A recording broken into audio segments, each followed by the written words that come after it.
Brigantia Blackbird of Blackbird's Brew. Happy Tuesday and welcome back to Modern Problems, Pagan Solutions. Today we're talking about meaning through myth. Humans are storytellers, we are story listeners, and we are story believers. I'm always reminded of a quote from the miniseries Arabian Nights. There's a storyteller character who said that people need stories more than bread itself. They tell us how to live and why.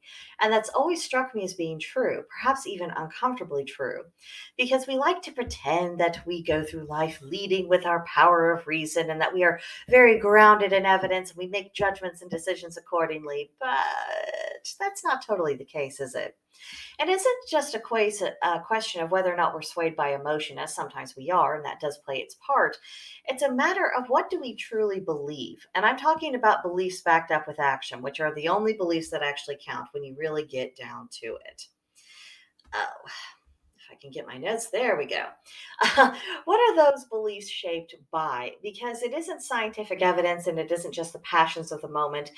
These beliefs are stories that have taken hold of our souls and affected us so much that we catch glimmers of a larger truth about ourselves and even existence on the larger stage. Myths, legends, stories, these tales, whether they emanate from pagan sources or from secular media, these are ways we explore ideas, where we question our opinions and put ideas to the test and think about the why of it all and where satisfaction in life can be found and also where it can't. And we don't just passively consume these things, at least we don't have to. Some of the most lively conversations that I've ever had, whether in real life or in the digital space, it has all centered on people's favorite stories.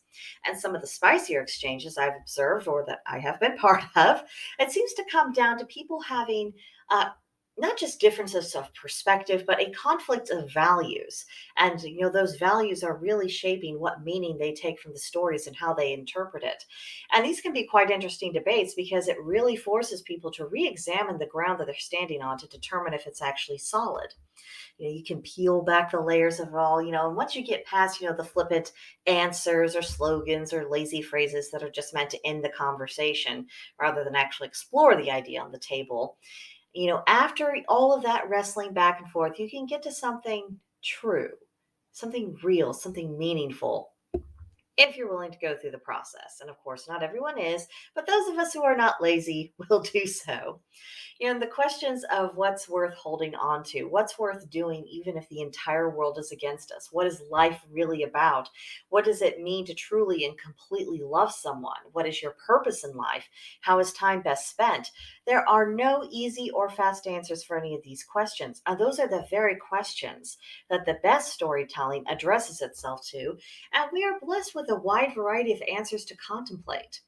And in a way, we can see our own personality traits playing out within storytelling. Even in pagan myths, once we get past a certain formality of language that, we're not quite used to, once we get down to the humanity within these tales, we do begin to see parts of ourselves taking the lead. We see it inhabiting the people within the myths and what results that those traits led to. It's a bit like a laboratory, only the calculations are taking place within our soul as we evaluate what's taking place in a tale. And we don't have a spreadsheet with numbers to analyze, but we can meditate on it and we can talk about it and we can arrive at conclusions that way.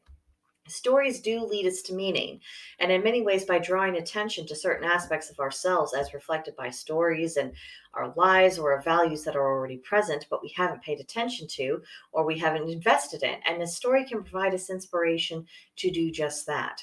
And the end result isn't about emulation or trying to force ourselves to be a copy or paste version of something that just happened to resonate. But what it does do, when properly applied, is allows individuals to shed things that are untrue to themselves, untrue to their natures, and that are not relevant to their life. And what's left is who they are, what they really want, and what's important in very sharp focus. And by doing this, our own purpose in life becomes manifest. And it's a lot easier to keep distractions in check and to identify them to begin with. Stories are really as deep as we are as people. And the more we grow as a person, the more meaning we can derive from myth. So that is my 2 cents on the subject. Let me know your own thoughts in the comments below or come see us on Gilded. Our server is called Blackbird's Brew, and there's a link to join us in the description box below. But that will do it for now, and I will see you next time. Bye.